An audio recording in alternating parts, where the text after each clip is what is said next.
But without further ado, please help welcome Laura Tyson.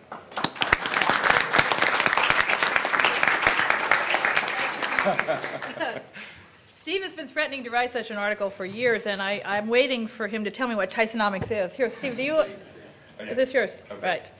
So anyway, I'm really delighted to be here. I have been involved with the New America Foundation for a long time, not nearly as actively as I would like. If I lived here, I would be more actively involved, but I do follow its work, and I think it's been doing excellent work on the economy, the economic recovery. I read a very good piece recently on the pitfalls or the weaknesses of the current recovery. I've read some very good thinking on ways to finance infrastructure spending. I am a member of the President's Economic Recovery Advisory Board, and one of the things we did do, it's almost a year ago that we worked on this intensively for about 3 months. And actually, it was a group within the PRAB that had the name Jobs Subgroup Task Force or something like that. And we decided as a group that one of the things we should focus on was infrastructure and infrastructure financing. So we actually came up with a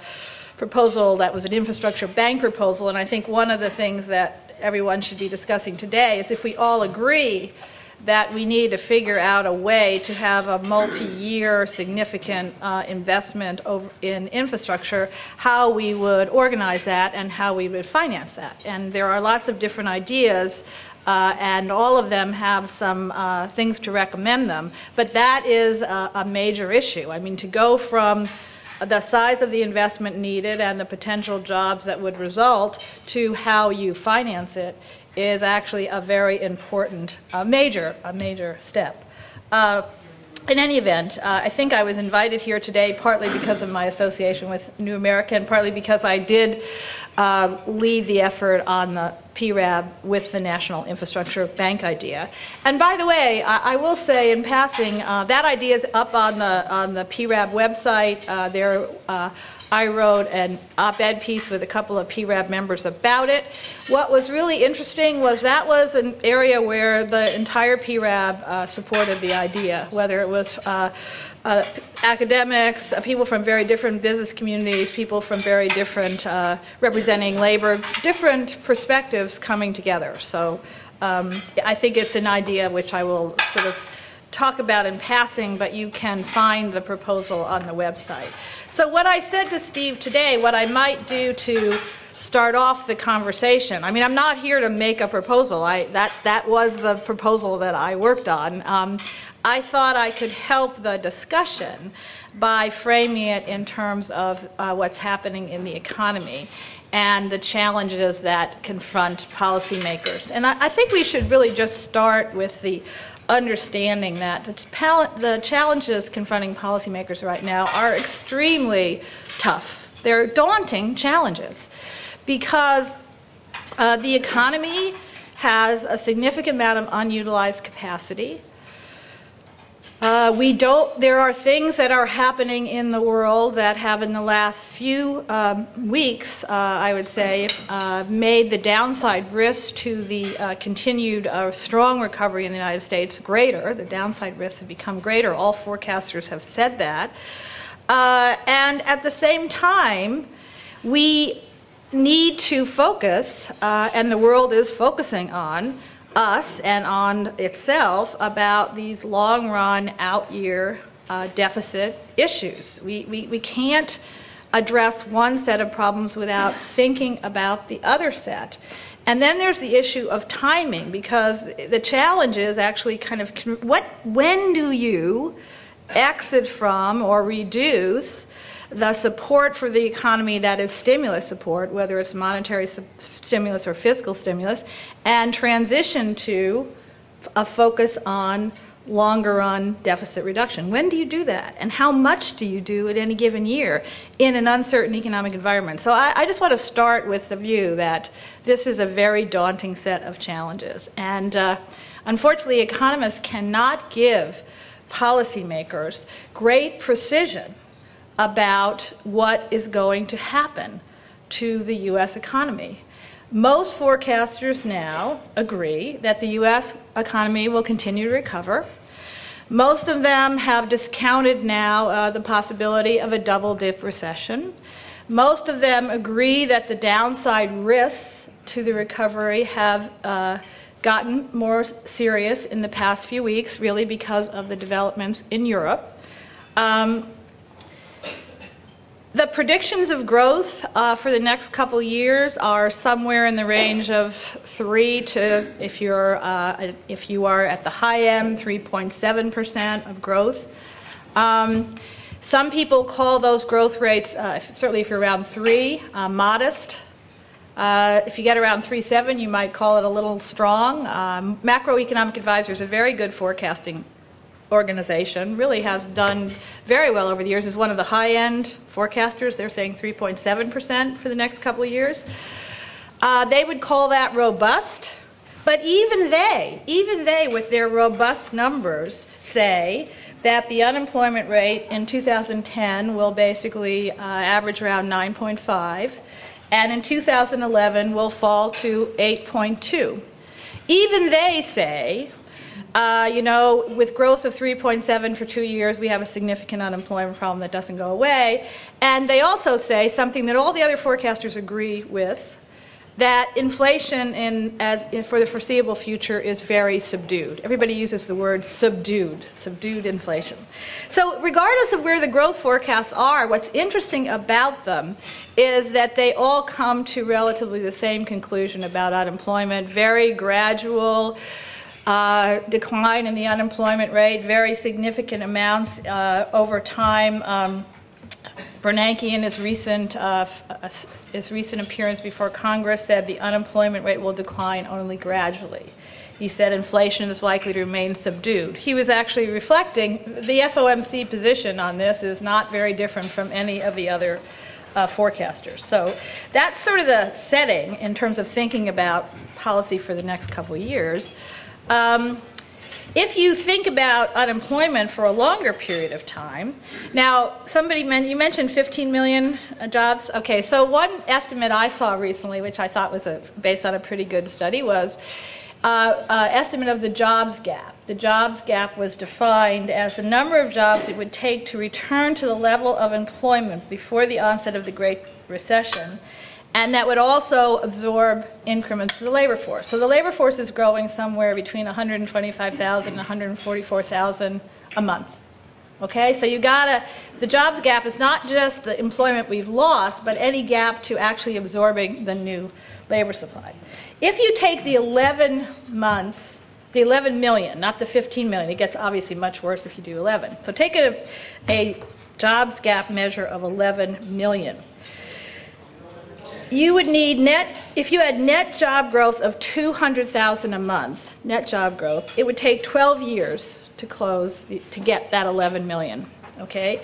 With net job growth of 350,000 a month, it'll take 4 years. What do we got right now? Well, for the last 3 months of this year, private sector jobs have been growing at 140,000 a month, okay? So we're not quite there yet, even for a 4-year transition to eliminate the jobs gap.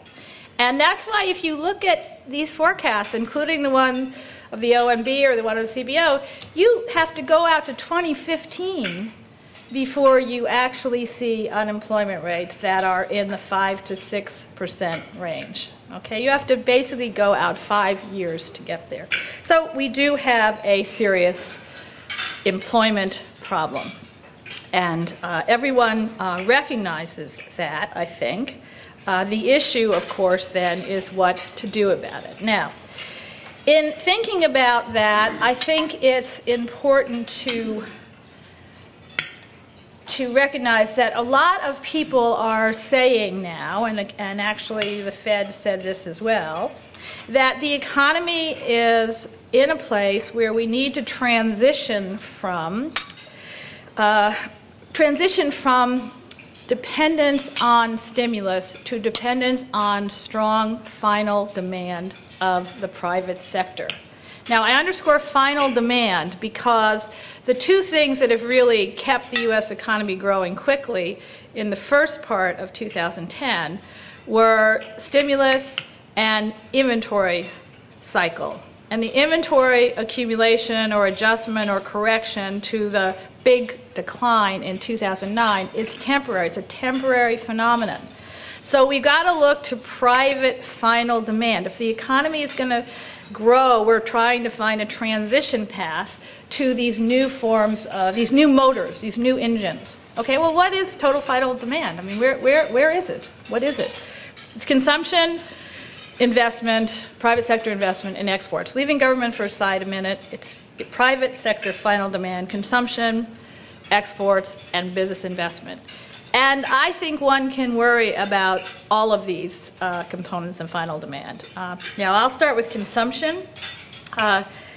Consumption, actually, in the first part of this year, has actually been growing rather rapidly. It's been growing at about 3.5%.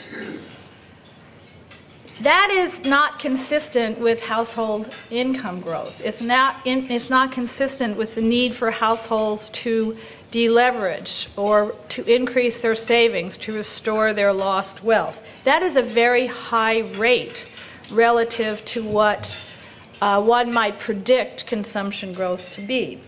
And some of that growth has probably been pent-up demand and response to temporary tax credits for autos and for housing. And housing, you know, buying houses with a tax credit can also encourage you to buy things for your house.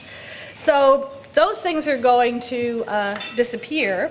The pent-up demand, people may buy things that they put off, postponed at the depths of the recession, but now that's over. If you have a continued unemployment problem of the magnitude we've talked about, and slow growth in household consumption, household income, and the need to restore balance sheets, then it's really hard to predict anything but a slowdown in consumption growth from the 3.5% that we saw at the beginning in the first part of this year. Okay, so that motor is likely to slow, not speed up. And for those people who pay attention to the famous rebalancing debate, the need for the U.S. to rebalance growth away from consumption to investment and exports, the numbers of this year are actually pretty, well, they indicate we haven't done rebalancing as of yet, because consumption actually was a 71% of the economy's spending in the first quarter. And a lot of that was because there was a temporary decline in the private savings rate after it increased through 2009. So there's no sign of rebalancing there yet. All right, let me turn to exports for a minute. This is why the downside risks to the forecasts have all become more severe. The President adopted a goal of doubling exports for the U.S. economy over the next 5 years. He's put in place some new policies and new organizational structures to do that. The U.S. was looking forward to the opportunity to sell into rapidly growing emerging markets, but also to sell into Europe. And it is important to keep in mind that Europe is a major part of the U.S. export market. Europe counts for 21% of U.S. exports. Well, so the slowdown in Europe is not good news for U.S. exports. The very significant decline in the value of the euro is not good news for U.S. exports, neither to Europe nor to any other place in the world, because European firms compete with American firms in many of the product lines that our exports are concentrated in. So it's the export as a source of dynamism, growth for the U.S. economy, private final demand growth. It's hard to be very optimistic about that. And the truth is, net exports in the first part of this year, exports minus imports, have made a negative contribution to growth, not a positive contribution to growth. So that leaves capital spending. Now, here there actually is some real optimism. There's some good news in capital spending. I think we should note that. Capital spending by businesses up 19% in the fourth quarter of 2009, 13% in the first quarter of 2010. There are lots of things to feed this. One is that the U.S. business sector as a whole was actually investing. The investment rate fell below the depreciation rate at the depths of the recession. So actually the capital stock was declining. Companies want to at least rebuild their capital stock. They may not want to expand it that much, but they want to rebuild it. Some companies want to expand it. Industrial production, manufacturing, investment in manufacturing in the United States has been growing rapidly because there's been a big growth in emerging market demand for U.S. manufactured goods.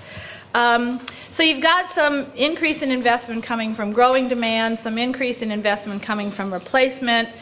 You've got low cost of capital has already been mentioned. You've got, certainly for the large companies of the United States, very healthy balance sheets, extremely healthy balance sheets. You have very strong profit performance.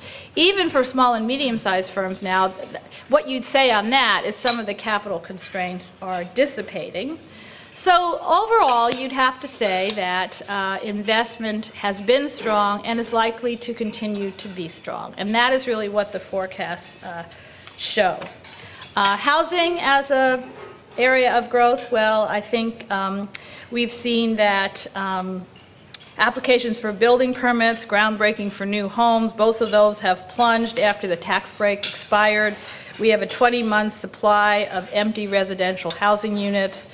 We have housing prices showing signs of falling again, and we have a lot of unsold, vacant commercial real estate. So I think whether you use residential real estate or commercial real estate, it is hard to see those as drivers of growth. All right.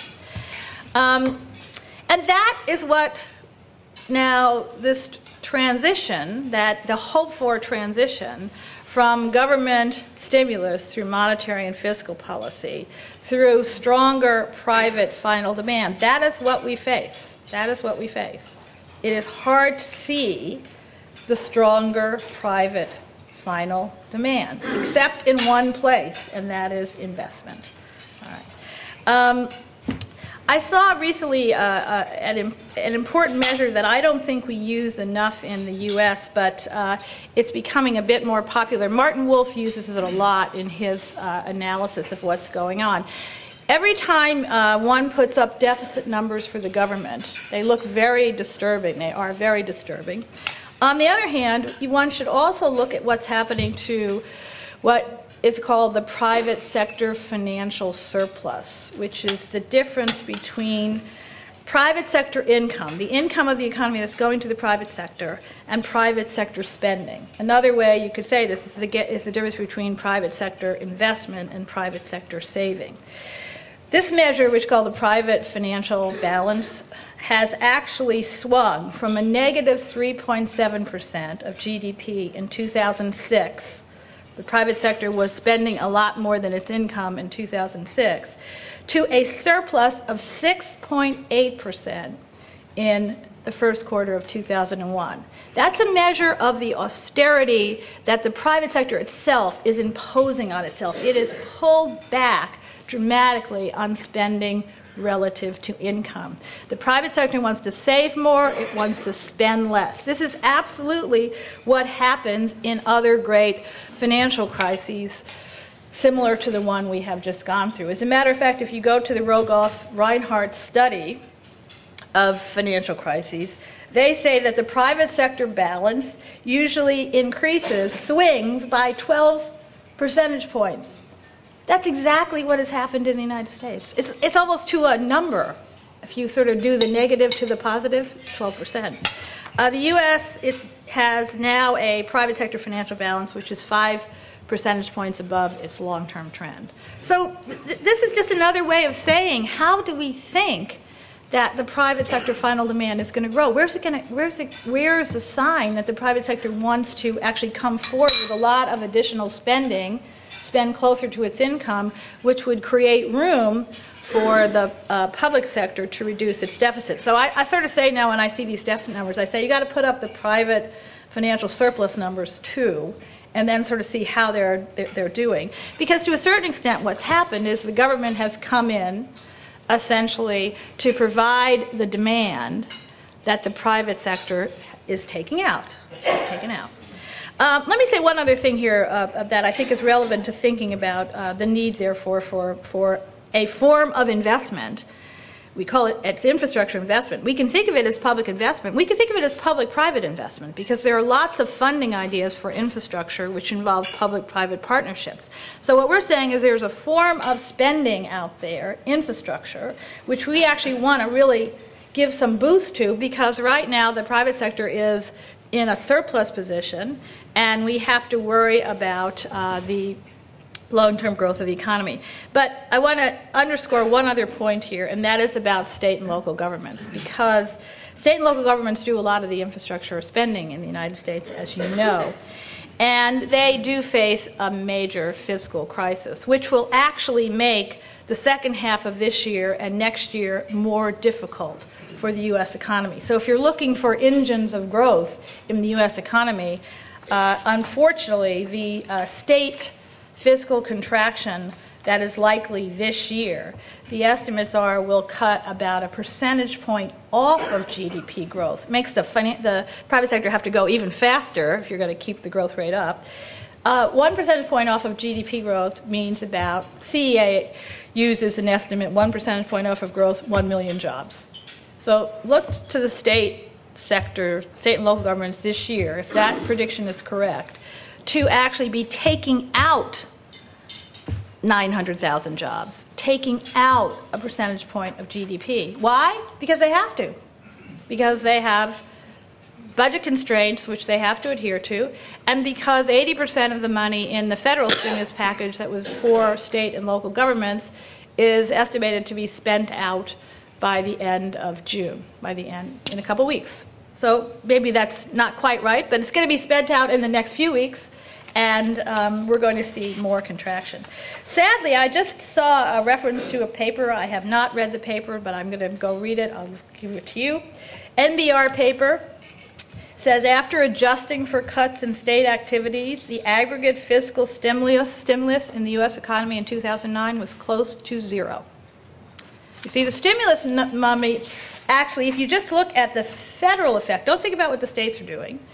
CEA estimate is that the stimulus raised 2010 Q1 output by 2.5 to 2.9%. That was positive. The CEA estimate is that R raised employment by 2.2 to 2.8 million in quarter one of 2010. CBO numbers show similar ranges, so the experts agree that the stimulus at the federal level by itself did have significant effects on output and employment. The problem is that as the federal government was putting money in, stimulating the economy, the states were essentially having to contract. So it doesn't say that the stimulus doesn't work. It did work. It does say that it was offset to some significant extent by the states. So I hope what I've done here is kind of create a sense of both the challenges that confront policymakers, but also the concerns about moving to a path, which we must move to, of credible fiscal consolidation. Using a European word, we call it deficit reduction or debt stabilization. The Europeans call it fiscal consolidation. We must do that. But if we do it too rapidly or do it in the wrong way, we will actually prolong the period of excess, of unutilized capacity, prolong the period of unemployment, and really prolong the losses to the economy because we're not operating anywhere near our potential. And then let me get finally to the issue of potential, because not only are we under potential now significantly, but again, the history of financial crises suggests that when economies recover, for a long time their growth rate doesn't recover to some long-run trend. And that may be in part because of investment that did not occur during the recession, the investment in human capital, investment in physical capital, investment in infrastructure just didn't occur, so the future growth rate is negatively affected. It may be because after a financial crisis and a Great Recession, there's a huge amount of regulatory uncertainty. No one knows what's happening, so they choose not to do as much. There's more risk aversion. People are risk averse. They don't want to actually take the kind of risks they took before they learned how badly they could be burned. So for a variety of reasons, the secular growth rate tends to slow down. So here we got two negatives going on, below potential and then the potential as we come out slower. That's why the administration has correctly said again and again that as we bring the long-run deficit down, we need to invest adequately in those parts of those things which are investments by the government, in things such as science, higher education, education in general, and of course infrastructure.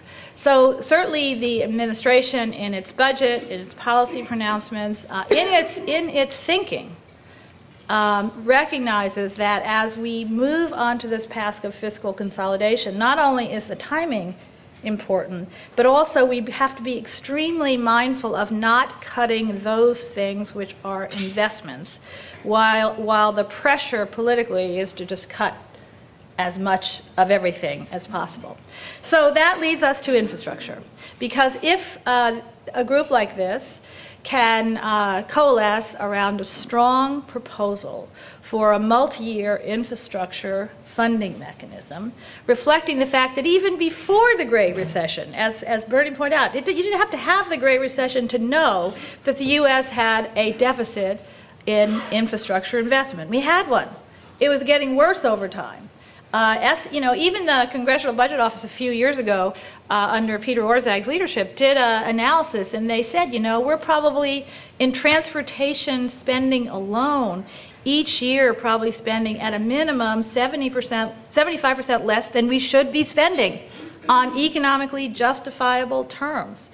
So when you come up, look at all the estimates, and I know Bernie's number is, $1 trillion over 10 years. Those numbers are come from a lot of thinking about what the size of the gap actually is. Because the gap, as I said, didn't develop during the recession. It has been with us and mounting over time. So why not take the opportunity to help the economy go through this very complicated transition to the future through a major infrastructure investment strategy. And I think that's what we're all here to discuss. And so I hope by the end of lunch everybody has the right idea and we move forward with it. Thank you. Great. Thank you so much, Laura. We really appreciate you scaling that out for us. I want to just take a moment and welcome Representative Peter Welch. It's terrific to have you with us here today, and as we mentioned, and also Ryan Leza. Ryan has joined us as well. We all introduced ourselves earlier, so you guys will just have to work on it after dessert. Laura Tyson being here today really did change the gravity of some people's schedules. There are people who have votes, some people coming, some going. We're going to just keep our discussion going till 2 o'clock. Laura's leaving at 1:45, but we've got a lot on the table. We've now asked a few people to offer provocations, and they're supposed to be 3 to 5 minutes, both reactions and thoughts of their own, and then we're going to, after those, engage in a broader discussion. This is all on the record. I want to warn people it is on the record. We are taping it, and Andrew Lebovich and Sam Sheridan are looking for the zingers that we can use to sort of share more broadly outside this room. And I think Laura just helped put an infrastructure plan on the table that we'll share as widely as we can. But with that, let me ask for Jamie Galbraith. Where's Jamie? There are microphones at the table. Just grab the mic, speak loudly into it, and right into it. Put it right up to your... Yeah, why doesn't somebody brave at your table just rip these things out of their stands? The stands are stupid, so just put them down on the table. Jamie? Okay, well, first of all, I'd like to thank Laura for a very clear and comprehensive presentation. Steve, in his opening remarks, made some references to the deep origins of things. He didn't go quite deeply enough, though, because he did not mention that in the summer of 1980, I hired John Zeisman and Steve Cohen to do a study for the Joint Economic Committee on the role of credit institutions in Europe, and particularly in France. And that was where the partnership that led to the Berkeley Roundtable for International Economics, and in some respects to the launching of the career of Laura Tyson, was forged. There was one other person whose career was launched by that particular study, and that was a fellow named Richard Medley, who I believe is known to at least one person in the audience. I'll come back to the actual relevance of that, because I think it is actually quite pertinent to our conversation. But I think it would be helpful for the audience if I introduced just one set of thoughts that Laura's presentation, in some respects, danced around, but that seemed to me to be quite close to the heart of the matter, and that's the condition of the system of private credit, condition of the banking system. Why is it that we expect private consumption spending to be so feeble in the period ahead? One major reason is that the balance sheets of the banks still are not restored, that they are not as healthy as they appear to be, and a very closely related reason to that is that the American middle class has lost a very large part of its financial wealth through the collapse in the value of its housing, and therefore its capacity to borrow. And so one of the great mechanisms which has kept the American economy growing through several business cycles, say spending on housing and the use of home equity to support private consumption spending, just isn't going to be there for the foreseeable future. We are going to see people reacting to the collapse of their balance sheets by attempting to save more, by attempting to pay down their debts, and to a very large extent also by not paying their debts, by repudiating them, walking away from their mortgages in order to free up cash flow. But that then again makes it harder, as homeowners become renters, for people to imagine going back into the same kind of debt finance spending that we had for the last, basically as a foundation of economic growth for the last 30 years. That has, I think, every implication, and this gets back to the public-private balance sheet argument that Laura was making. For it is fundamentally the reason why public debt has grown as much as it has, and why public debt is likely to remain very high no matter what happens. And I would argue that unless that, and until that problem is fixed, there is no solution to the public debt issue. There is a choice. One can have a low rate of growth and a high rate of unemployment, in which case the government will run deficits because it will not be collecting taxes and it will be paying unemployment insurance, and people will be sitting at home doing nothing. Over the entire world, the IMF has found that about half of the rise in public deficits in this crisis is due to collapse in tax bill. It's not because the governments have been spending more. It's because the private economies have collapsed. And the other possibility on the public side is that the government spending will be used for something that actually contributes to the welfare of the population, the prosperity and competitiveness of the country going forward. So, if one does not like to have this new spending directly on the public balance sheet, what's the alternative? The answer is to create an appropriate set of institutions which are public-private in character and which finance investment activity on a large scale for desirable public purposes, for the infrastructure investments that we need to deal with our energy security problems, to deal with our environmental questions, to deal with climate change.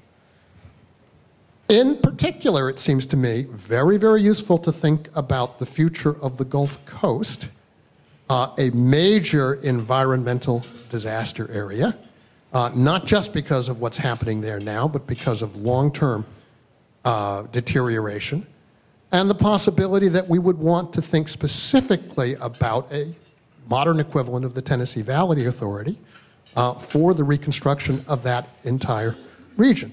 In other words, institutions which can carry out this work, as Bernard has said, over a long period of time, through financing mechanisms which we just set in motion and let work.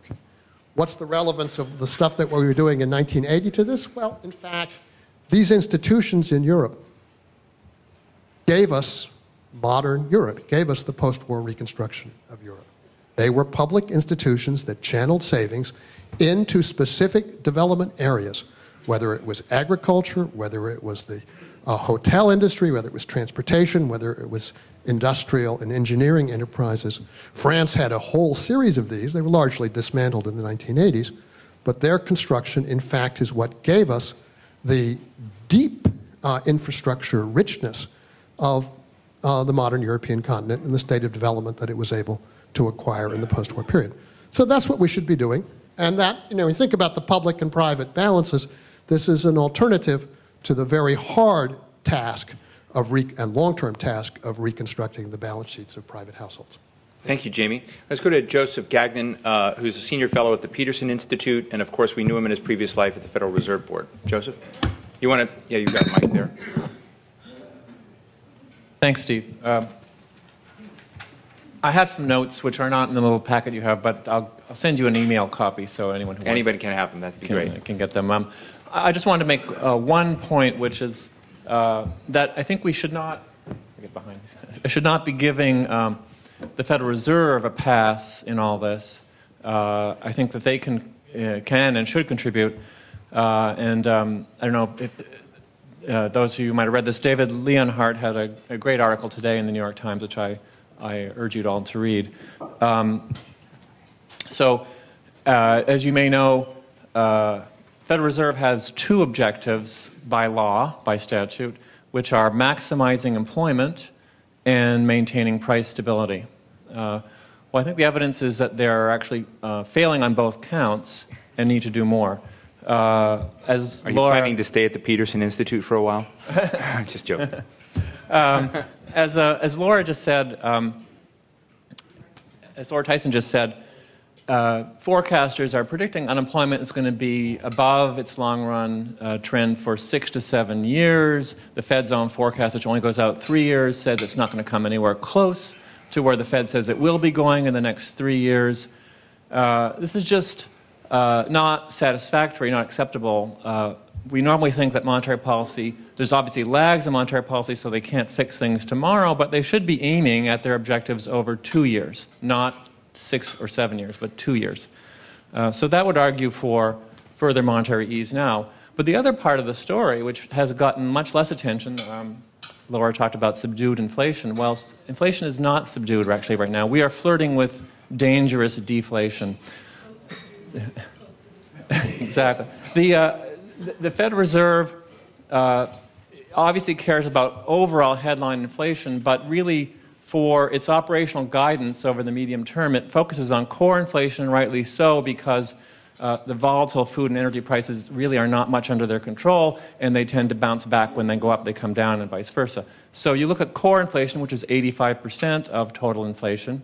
That, in the past 12 months, is 1%. Now, the Fed has said that stable prices is an inflation rate of 2%, and I think that we might think of a range of 1 to 3, which would be sort of a reasonable range to aim for. I won't go into the reasons why it shouldn't be 0, but it should be a small positive number. Most economists agree. The Fed says 2. I say fine.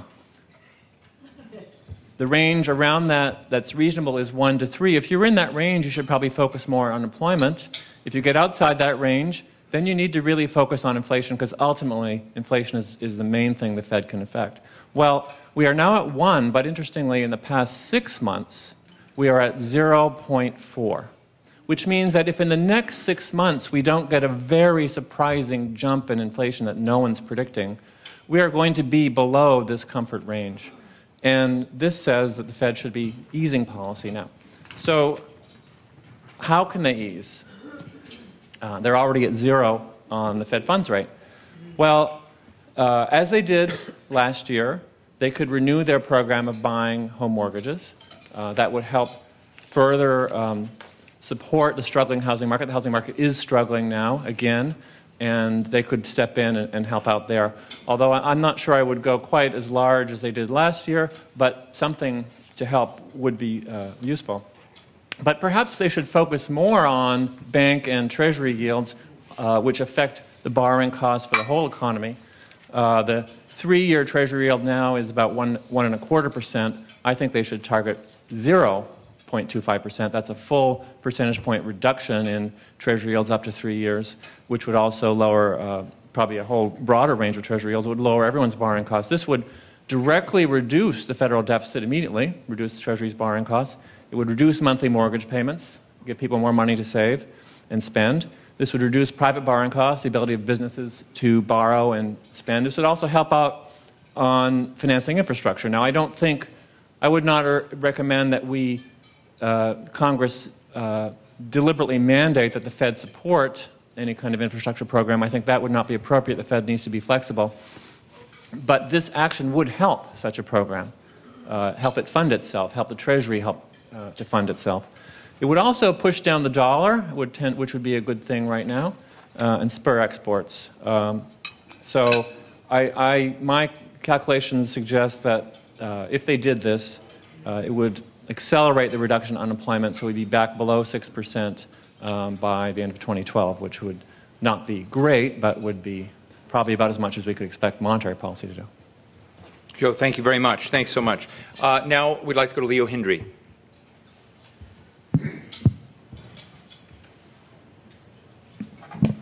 I'm going to do this much more quickly than the others, and more in the way of sort of raising some issues, Steve. It struck me, Laura, that one of the issues we have to address in this forum and others is how can something that is alleged to be so unanimously believed in by this administration yet find no political will? And that disconnect needs to be explained to a lot of people. The other thing that I must say is that I've never heard a bleaker private final demand scenario than the one you actually gave us, that is in such incredible conflict with the public appraisals and estimates and forecasts out there. I am such a negative naysayer on where we actually are.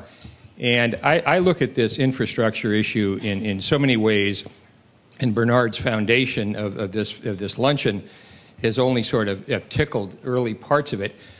We need to talk a lot more about the global competitiveness issues of infrastructure.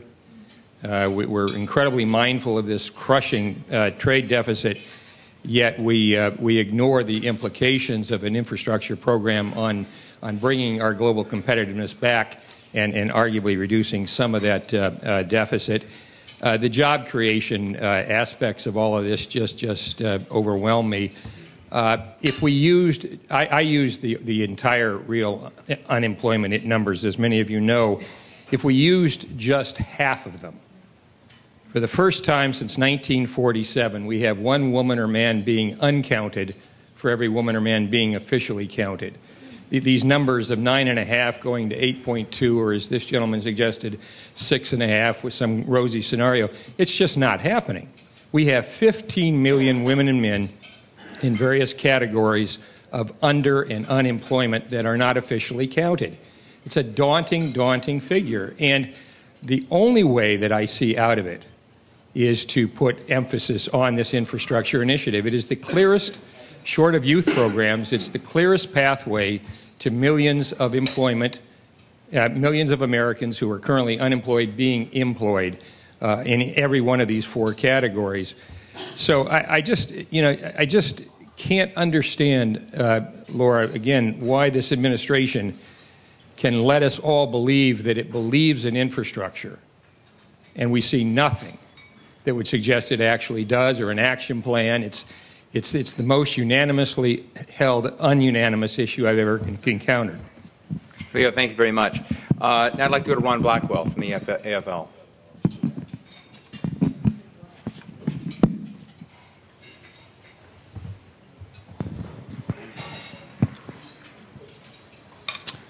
Thank you. Full disclosure requires me to say that my boss, Rich Trumka at the AFL-CIO, serves with Laura on the PARAB, and as well as on the jobs component. And we worked with you closely on this infrastructure project. And my history with Laura goes back to, she may not remember this, to the Mario Cuomo's Council on Competitiveness in 1988. That's a significant association, as I want to make clear in my remark. Because I think to Leo's question, I think it makes a world of difference whether one sees this crisis that we're in as simply a bump in the road, particularly a very bad bump in the road, that we have to somehow bridge to get over the other side, or whether we see this as a massive collapse of asset bubbles and the collapse of a growth strategy that we've been writing for 15 years. Because, and I'm very impressed by Laura's successor at the Council of Economic Advisors, who entitled the first chapter of the President's report of the President that our task is not just to recover, it's to recover, rebalance, and rebuild. And I think this is exactly the right formula. We're not going back to business as usual. We don't want to go back to business as usual. And Jamie points out the consumer is not going to drive us out of this hole.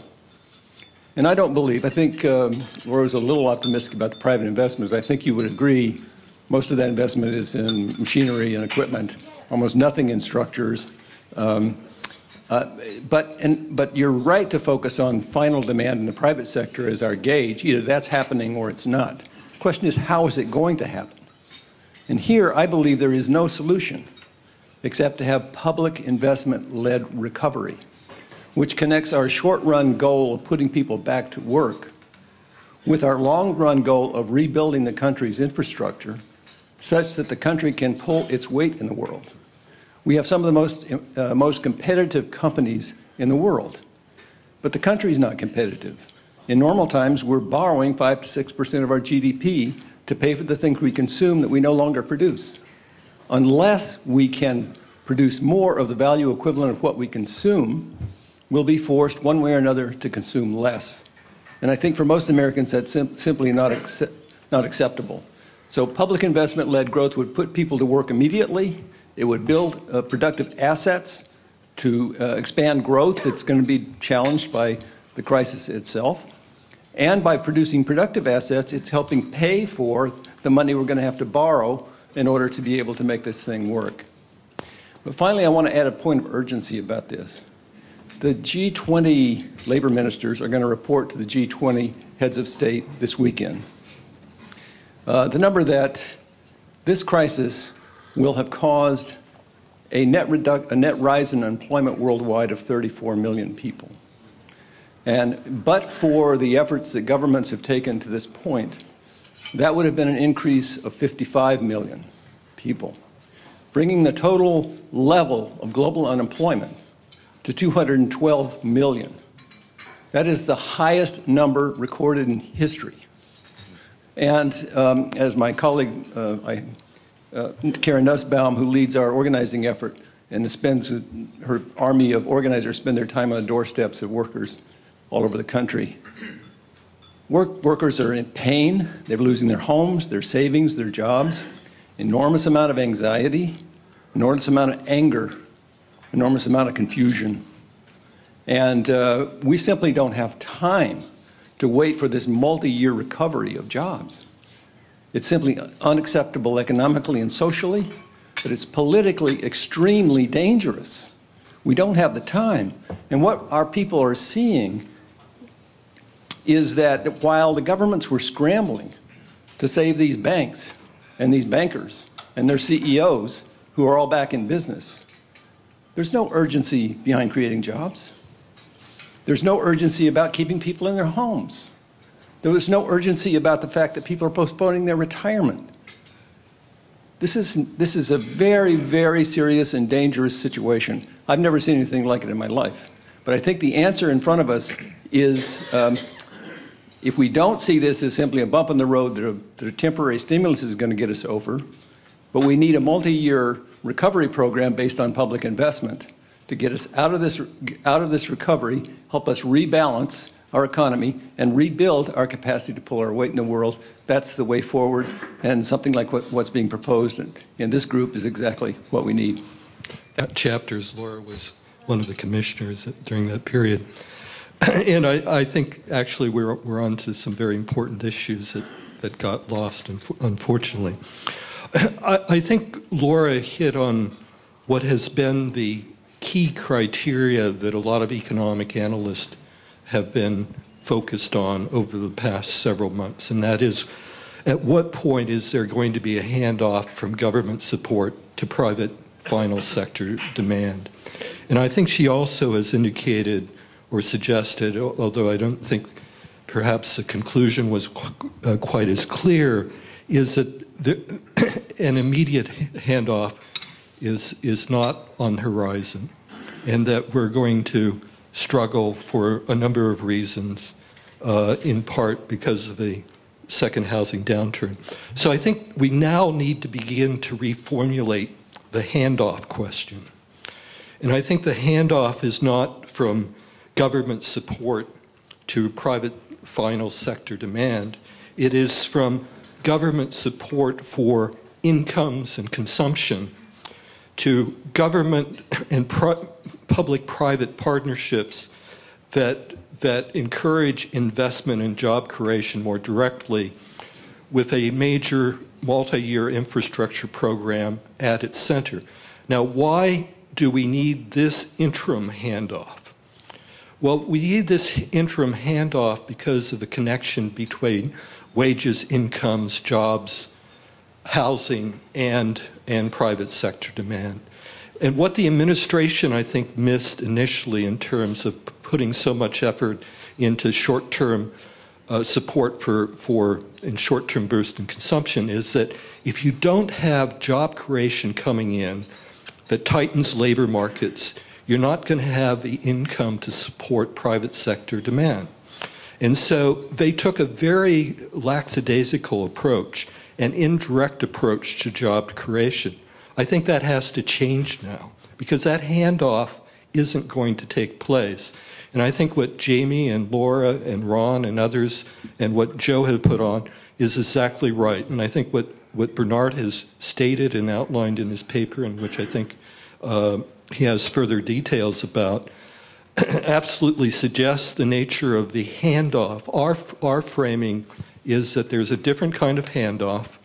It's a handoff that doesn't formulate it either in the way Wall Street or the administration is currently, but it's a handoff that is needed to get us out of a multi-year period of private sector deleveraging and onto a new growth path.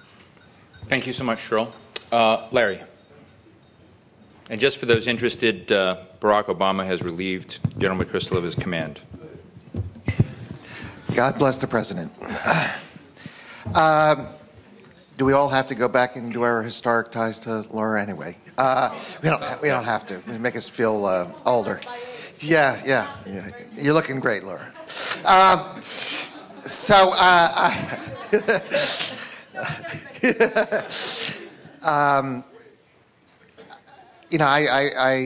agree with your analysis of the situation going forward. I want to poke at your even-handedness, though, at the beginning, saying that there's some challenge about when we shift to fiscal consolidation or not. I mean, I understand the politics of that, but we're talking about the economics. Okay, and I've yet to really hear. I would like to hear what the explanation is for why we should be shifting to fiscal consolidation before we have, 6% unemployment, or why the administration has a budget next year which is essentially neutral, and the Senate wants to do more deficit reduction. I think this is cruel and unusual punishment to the American workforce. I recall in 2008 when we were starting the recession, it had not yet been called, but we were at 5% unemployment, thinking we were headed to 6.5%, and President Bush and the Congress agreed on a poorly designed stimulus, but they all agreed something needed to be done. So why, when we are afraid of going up to 6.5% and we're at 10 and 8.2, was that average for 2011? Goldman Sachs says it's going to be 9.7% at the end of 2011. Zandy says maybe 9 at the end. Yeah. Yeah, they're saying it's going to waffle between now and then. 8.2 seems otherworldly to me. At the end. End of 2011 in the high growth forecast. Goldman Sachs is So that's the best we can expect. That's the best. I think that is the best. Yeah. So I guess I for one, have been looking for the arguments. I know it keeps on being whispered around the White House and other places that somehow the bond market can turn on a dime, that there's an actual bubble in the bond market. So, we end up having an argument, economics argument. If the interest rates are going up, then they say, oh, the bond market demands us to do deficit reduction. If the interest rates don't go up, they say, well, the market doesn't really work. There's a bubble. So I don't know how to argue anymore with people who just seem to be religiously devoted to, as Paul Krugman says, pain. Thank you. Thank you. Larry, Wes Clark, and then we're going to go to Brian Baird.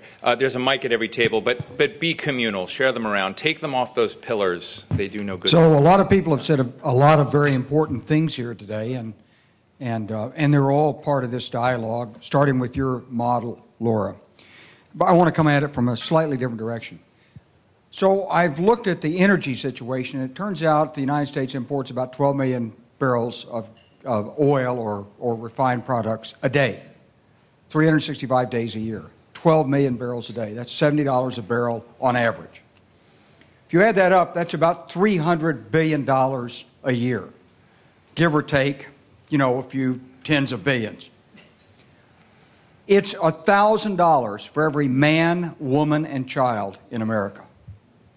Now, if a foreign nation came over here and said to America, you pay us tribute, you're destroying the economy of the world, pay us $1,000 per man, woman, and child, or suffer the consequences, we declare it an act of war. We're willingly paying this out year after year at the automobile pump, at the gas station, when we go in there and fill up our cars. And although we're talking about global warming and climate change and energy policy, I don't think we've actually come to grips with the incredibly destructive effect of $300 billion a year being sucked out from aggregate demand in this economy. We're talking about final private demand. That's $300 billion of final private demand that could rather quickly be retained in the economy. We're not going to get rid of petroleum anytime soon, but there are alternatives. We could really push electric. We could really push ethanol. I say ethanol with some caution in this room because there's probably some people in here who have previously understood what ethanol is all about. But I'm working in the ethanol community, and so I figured the only way to learn it is to work it. It's actually pretty promising. There's all kinds of cellulosic companies out there just dying to be given a chance. They can produce it. They can produce it in vast quantities, and we just need to get on with it. So I see $300 billion as an achievable near-term target in terms of redirecting the C plus I plus G plus X minus M and helping us with aggregate demand. And I'd like to just start by, I'd like to say in this forum that we shouldn't just talk about, the solution. We got to get something that captures the attention of the American people to move on this. You would put this in as part of your infrastructure, of an infrastructure. Sure. I mean, you've got to work on energy sense. and so forth, but you've got to have, people have to understand what you're working for. Right. Mm-hmm. $300 billion is a lot of demand that could be largely retained in this economy in pretty short order if we focus on the right fuels and energy policy. Thank you, General Clark. Brian Baird? Just very briefly. First of all, Laura, brilliant analysis. But I have to say that the transportation and infrastructure piece is intriguing. As someone who advocated vigorously on the Transportation and the Budget Committee that we invest in transportation, 12% of the stimulus went to infrastructure. It's created about 24% of the jobs. At the time, some of us were fighting vigorously with Larry Summers, and the received wisdom of the economic community was infrastructure spending doesn't stimulate the economy quickly enough. So a vast portion of the stimulus went to tax cuts, and as a political person, I can tell you not a single person has ever said to me, thanks for the tax cut. They don't know they got them. The jobs came from the infrastructure, and not only did jobs come from infrastructure, tangible stuff came from infrastructure that will help move goods and services, educate our children in safer buildings, etc. The paradox is the public, especially the right, is now saying the stimulus didn't work. Well, part of the reason it didn't work was we spent it on the things the right wing likes, which is tax cuts, which didn't create a single job or maybe indirectly created some, but nobody recognizes them.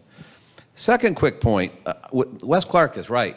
If we would cut our transportation's consumption of fuel, just gas and diesel for transportation, it would put $50 billion a year, $50 billion, back into our economy. Right away, with we don't have to deal with no increase in the deficit and no increase, in fact, the decrease of dependence on foreign oil. And what that does, by the way, that's $50 billion, not counting the elasticity that would be positive when we cut our consumption and prices drop. Finally, nobody's mentioned about this, and Laura, not to add a more gloomy position to your perspective, which I thought was accurate, we haven't talked at all about demographics. And the other terror I have, in addition to the fiscal problem, is the demographic situation of the world and the extraordinary job competition we're going to face from the developing world and what that's going to do to our various economic challenges, especially international competitiveness. But I think the scenario you've laid out is excellent. We've got a building great list. I may want to come to Roxanne Desick in a minute, who's with Shell Oil, Shell was the only company for cap and trade of the large oil firms. It'd be interesting to sort of see Steve, how that... one other quick point. Yes, sure, Brian. Just to close it out. The other paradox of this is one of the first acts of the Obama administration was to say there's going to be no highway bill this year. In fact, they said there's no highway bill this Congress. We are due for a highway bill last year. It could put as much as $500 billion over the next 10 years, maybe 800 if we did it right. We've got nothing moving, and we're not going to get it done this Congress, and we should have done it last year. Thank you, Brian. Let's go real quick to Peter Welch, Representative Welch, and then to Michael Lind. Well, I'd follow up on what Brian said, but, you know, from my perspective, I'm trying to figure out how do you put together a coalition for a sensible way forward that deals with the two issues, the fiscal stabilization, as we're calling it here, and the need for growth and investment. And whether we like it or not, the majority of Americans think that we have spent our way and grown debt our way into the problem we're at. And we can't just wish that away in the comfort of this room.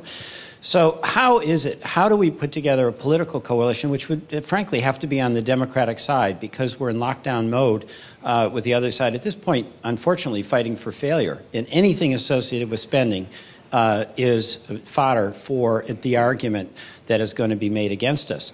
And I believe that what it does require is for us to acknowledge, in fact, that we do have to deal with fiscal stabilization and with infrastructure.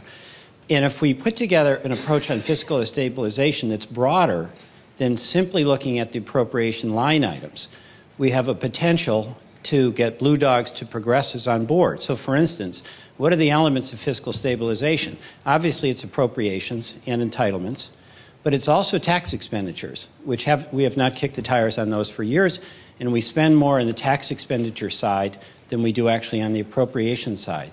And then obviously the third element of that is defense. Then the fourth element that's very important to deal with the unemployment is spending on jobs. But the term spending on jobs or the term stimulus doesn't have credibility.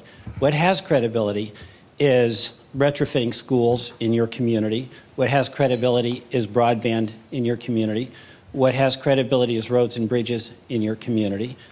What has credibility is clean water and sewer in your community. So I think we should get away from the rhetoric and talk very concretely about what it is that we're building in your local community. And I also think that what we have to do is take on a comprehensive approach to fiscal stabilization that includes the tax expenditure side and the defense side. All of those elements together are focused on trying to grow jobs and leave us something lasting behind. Great. Thanks, Peter. I do want to throw on top of all this in terms of talking to communities, and Laura's going to have to leave in 9 minutes, so I want to give her an opportunity to jump back in.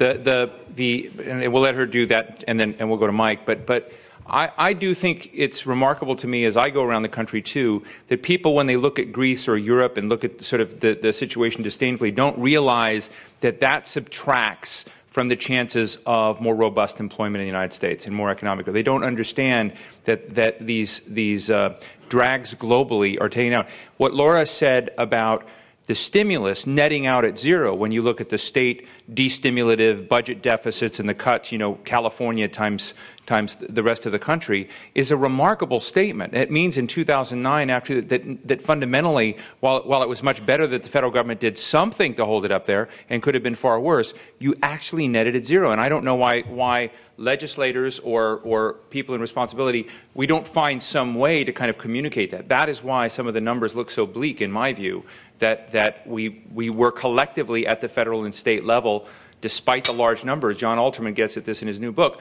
I think underperformed. So, that brings us back to what Bernard has been trying to put on the table. Laura, and then Mike.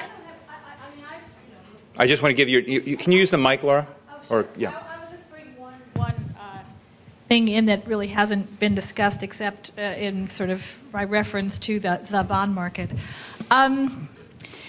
I do think we have to combine our efforts. We have to do, we're talking a lot here today about the need to have some kind of public-private partnership that is directed at investment for the long-term health of the economy, and I agree with that completely. But I also think, first of all, I agree that most people in the country are not where we are. This is not a representative room, at least when you sort of talk about government spending, okay? So either at the state level or at the federal level. So we're going to have to do them, if we're going to do this, it's going to require a very different way of talking about it. But the second thing is, I do think we have to be aware of the fact that we are now on a course for increasing the debt to GDP ratio without any ending point in sight. And then that's where we are right now, even with a neutral fiscal policy in next year's budget, if that's correct. So I think we have to take that seriously because the rest of the world, central bankers, private investors, U.S. investors, we'll look at that over time. Now the U.S. is extremely lucky at this point in time because we have broad and deep capital markets. We are the flight to safety place. There's no other flight to safety, I guess, except gold that some people fly to. The rest of the world is basically giving us a kind of, okay, we'll stick with you. We'll stick with you guys. We'll hold your government debt, and we'll hold it at very attractive rates. But when I would listen to the presentation, which about the Fed, there's no simple relationship between that short-term rate and the long-term rate. There just isn't. The Fed doesn't have control of the long-term rate. Sometimes I've been in government when the Fed has said, oh, we know we'll do X. We'll raise the short-term rate and the long-term rate will go down. That didn't happen. They thought it was going to happen. And then in the 2003 or 4 period, they said, oh, we'll raise the short-term rate and the long-term rate will go up. That didn't happen. So the long-term rate is increasingly not connected to the short-term rate. This is a global capital market. That long-term rate, which is relevant to all these investment issues we're talking about, is something where the perceptions and willingness to invest in countries matters a lot. So the challenge for the U.S. is to combine the two things and say, look, we understand we have this long-term issue. And it's really around 4 things. The 4 things we all know. It's around revenues, defense, Social Security, and health. And we have to do something that is credible out years. We have to have a plan for that. And I think so we need to combine these 2 things. I wouldn't say they're separate. And they don't have to be done at once. Remember, I was sort of talking about the problem of the timing. The challenge for the policymakers is timing. You might want to do a lot of recovery-based investment right now or for the next few years. You might want to be very serious about bringing the debt under control in the out years. And of course, that is what, if you look at what the administration has proposed, they've proposed a stabilization of the debt to GDP ratio in 2015 by balancing the primary deficit. They have set up a commission to do that, and they're trying to. So one could debate the year. One could say, is that too early, too late, whatever, but at least they're trying to both sort of deal with the immediate issues in the economy. And I have no particular explanation for the administration's position on stimulus. I wasn't part of the administration, so. We don't blame you. Well, Laura, thank you. And I want to go to Mike Lynn next, but before you, because I know you're going to have to leave in a few minutes, because she's giving testimony today in the Senate Foreign Relations Committee, in part organized by Nelmini of the Foreign Relations Committee and also Heidi Krebo-Redeker, who was with us. But thank you very much. I want to give you a round of applause. Thank you for doing this. And not that you have to, and there's every moment that's appropriate and not, but if you see an opportunity to talk about the Bernard Schwartz plan or this big infrastructure idea and how it would shore up, feel free. Mike, you're on. Steve asked me to be provocative, and so I'll try to live up to that. Is your mic on, Mike? Can you hear me now? Yes. Yeah, so I'll try to be provocative. It strikes me that there's a deep strain of irrationality in these budget numbers. If you look at the ARRA, one of the most successful aspects of that was the Build America Bonds program, which is a federally subsidized, through the tax code, state and local municipal bonds. And that was okay. The states and cities have issued $100 billion now of these bonds, incredibly successful. But that's okay because it's not part of the federal budget, even though the federal budget is subsidizing, part of the interest. If you have GSEs, government-sponsored enterprises like Fannie Mae and Sallie Mae and some more successful ones like the Farm Credit System, and they have hundreds of billions or trillions of dollars in debt, subsidized effectively by the federal government, that's okay too, because it doesn't show up according to the OMB rules or whoever determines the exact rules of what is on the budget and what is not. And so, just the one thing I'd like to suggest is, if the perceptions of reality of the voters and of the bond markets are actually at odds with reality, then I recognize, it's a political world. We have to deal with crazy voters and, ignorant investors.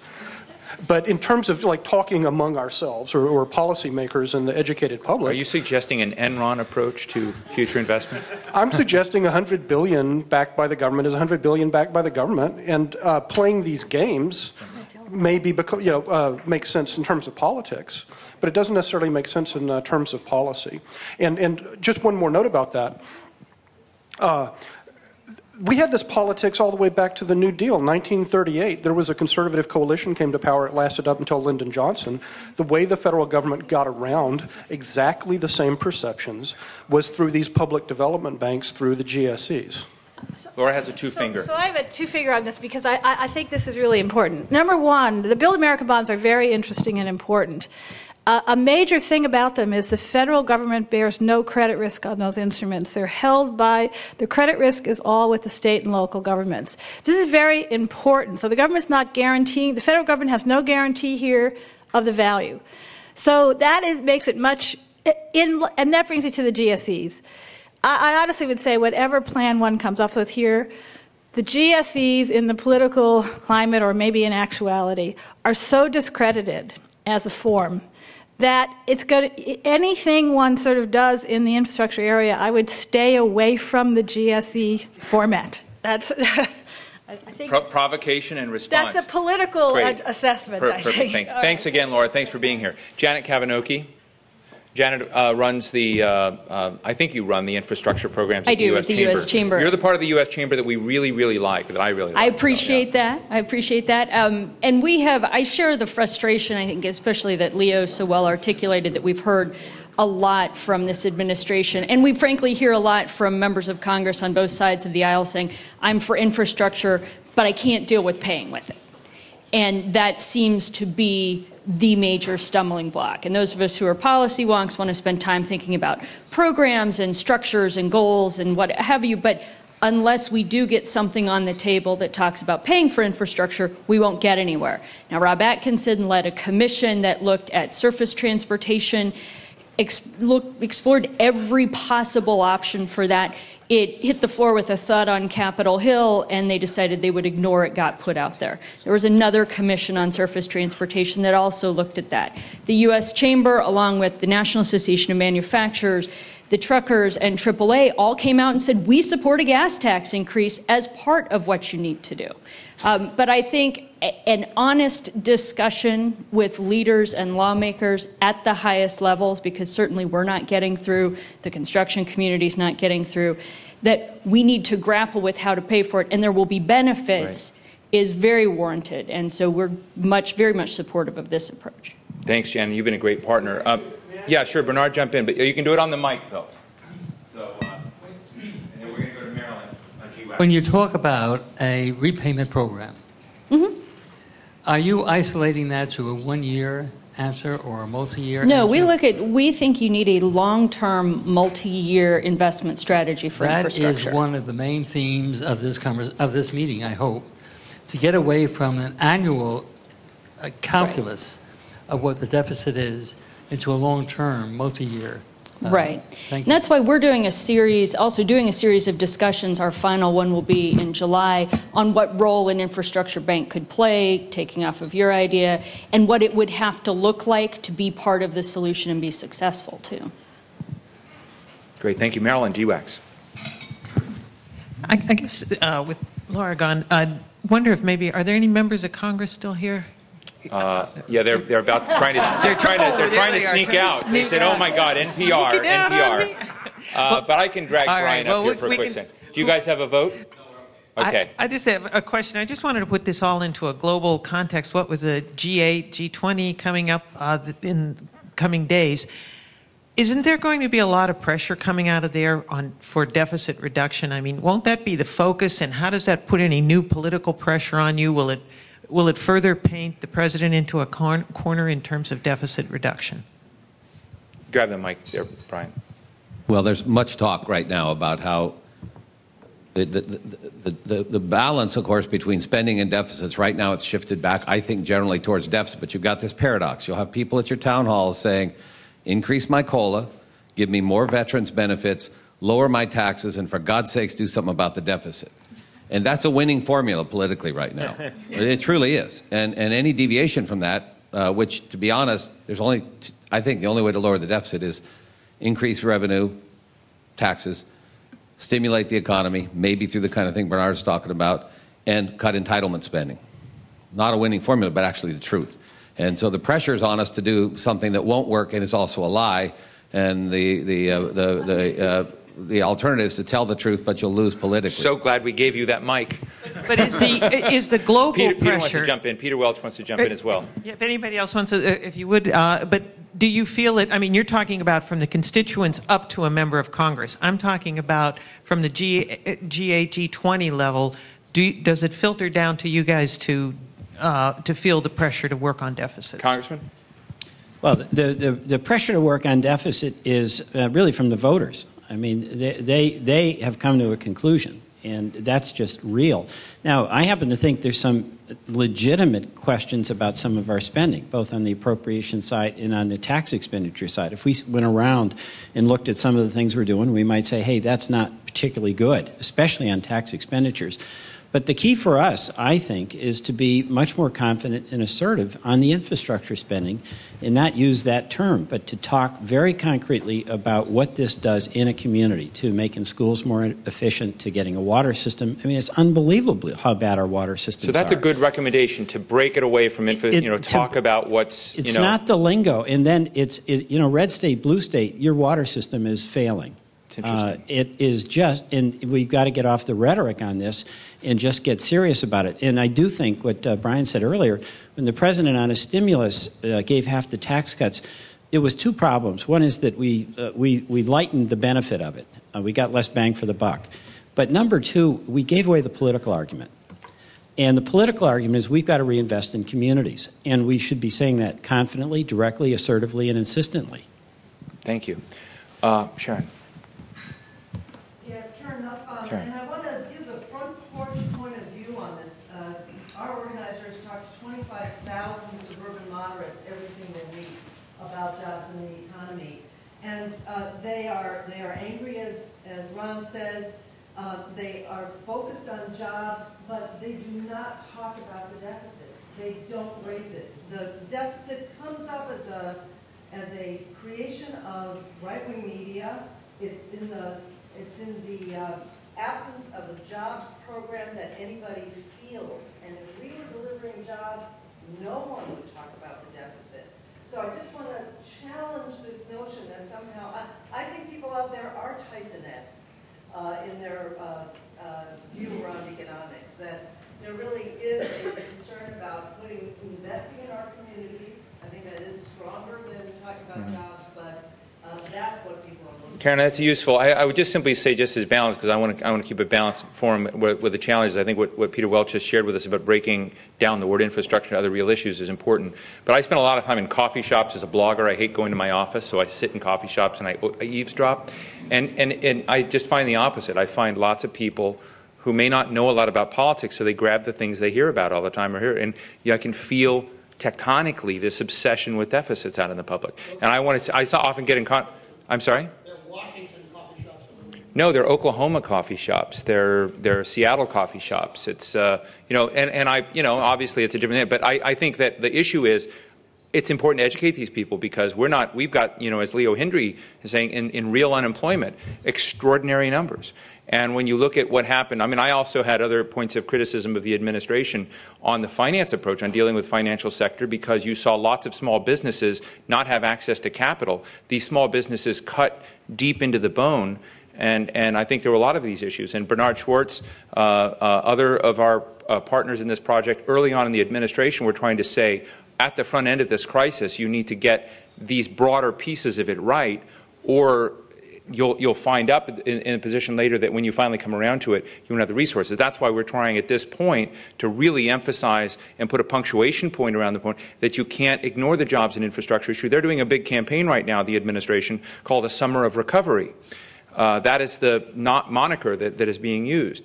But if you look at what is deeper in this debate, I think that there's nothing new. It's mostly repackaged, small, somewhat frivolous. I shouldn't say frivolous, because I'm sure there are some important issues in there, but largely it doesn't equate to something that would really change the systemic realities in the U.S. economy. I want to be cognizant that it's nearly 2, but Harold, if we can go for maybe a minute, because I want to grab a couple of people real quick. Briefly, I am speaking in my capacity as a California maven. Okay, great. Loath though I am to defend the California initiative system, it is the fact that just about the only infrastructure work in California over the last 20 years have been these rather complicated initiatives that have specified quite clearly what is being built. And these initiatives often pass. In fact, in Los Angeles County, which is 10 million. These are in the referenda? 10 million, yeah. 10 million people. Enacted in the November 2008 election an increase in the sales tax on themselves for the next 30 years to generate $40 billion for transportation work, in which 10 subway lines and X number of light rails and freeway widenings and so forth were specified. It's almost as if there's no trust of the legislature, which is a reasonable position, actually.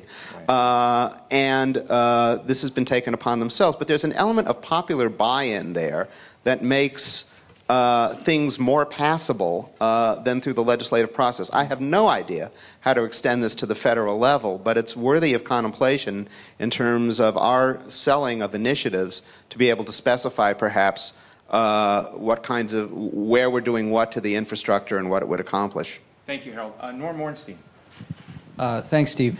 We've heard a lot about the substantive difficulties here, and obviously we have to make both a short-term and immediate commitment to keep us from falling back into the abyss. It's 1937 all over again, as I see it, along with a larger, longer sense of focusing on investment to build the economy. How do you do that in a thoroughly dysfunctional political system, and especially one that's going to get more dysfunctional after November, where the ability to find coalitions to do anything will reduce itself even more? And I think if we're going to make any progress on this, we have to think of strategies that somehow can move beyond the dysfunction to find bipartisan support. Whatever the truth is about public opinion on deficits, we've got, first of all, a sizable number of members of Congress, including Democratic deficit hawks, who are moving prematurely to try and close a budget gap that may send us right into the abyss. And you've got Republicans who are driven by primaries where Tea Party people are going to focus on deficits. And you've got no incentives that Republicans see to work with Democrats to achieve victories. So if we're going to get anywhere, it's going to have to be probably a person-to-person ground battle to find the George Voinoviches who are both deficit hawks and understand the need for investment, the Kent Conrads, and convince them that this is not the right time to slam on the brakes, and a group of others to transcend some of these difficult political issues. Because whether we agree or disagree substantively, and almost everybody here will agree on perhaps the timing and the direction, it goes nowhere if you can't find some kind of a coalition of people who are willing to take some of these steps. Norm, thanks for those views. We've got about 2 minutes left. Jamie, you want a quick response? And then I want to give a minute, about a minute, and then the final minute to Joe Kennedy. Joe's with the Pew Charitable Trust, and Joe has an idea that's so close to what Bernard wants to do, but he has an out there notion that I want to give him a chance to get fired from his conservative organization for. But we're going to put it on. But after Jamie, we'll go to Joe. And then, there are many arguments one can make about this long-term deficit question. I just want to make one. Yeah. I think people who are talking about the possibility the bond markets might turn against U.S. Treasuries really have not taken on board what is happening in the world economy and world capital markets. They haven't been alert to the situation in Europe, which is one where the entire monetary system, constructed over several decades, is in danger of collapsing, where there are incipient runs on the banks going on right now, and where people are talking about the possibility, remote and difficult, that the euro system may break up. There's a possibility. The effect of that is to create a very strong demand for U.S. Treasuries, to put downward pressure on U.S. Treasury bond yields. It's just not going to go away anytime soon. It's a constitutional problem in the only major alternative to U.S. government debt. So if there ever was an opportunity to safely, whatever you think about the CBO projections, which seem to me to be nonsense, but if there was ever an opportunity to safely invest in America's future from a financial standpoint, it's got to be right now. Thank you, Jamie. Joe. Sure. Well, I appreciate the invitation, and I just want to preface my remarks by saying Pew does not have a program in this, and so these are just my own thoughts.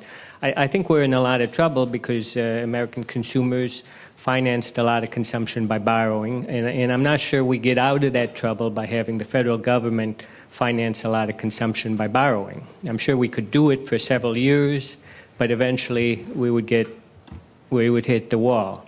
I think what we can do maybe is not minimize the pain that's been caused by past decisions, but we can make decisions now about the future and the conditions that our economy faces. And I agree investment is a major part of that.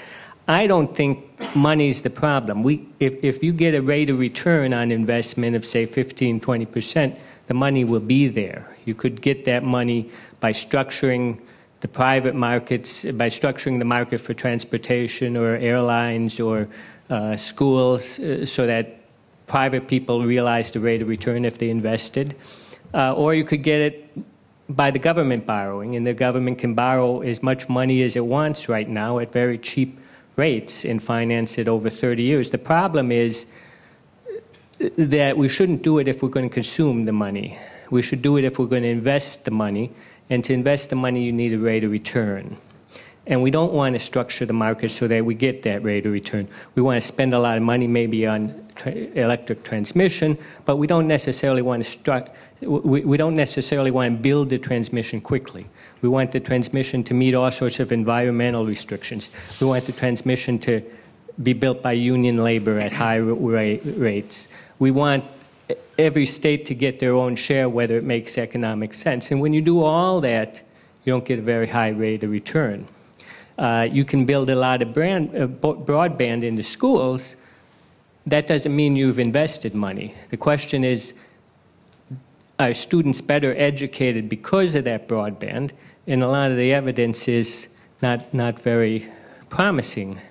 So let's get to the numbers. Sure. And then, I think the federal government could borrow $2 billion and invest it wisely. It could do that. The markets would take you said $2 billion or $2 trillion? $2 trillion, sorry. Yeah. The markets would take that easily, especially if we also dealt with our entitlement problem, so that we assured them that, yes, debt to GDP was going to go up very high, but then growth and balanced budgets in the future would take it down the way it did roughly after World War II. But again, we don't want to deal with the entitlement issue. So what we're saying to the market is we're going to spend a lot of money. We're going to try and spend it more efficiently than we spend the highway money. And then we're going to borrow a lot more money for entitlements. But trust us, it'll all work out. And I don't think the markets believe us. Maybe they should, but I don't think they do.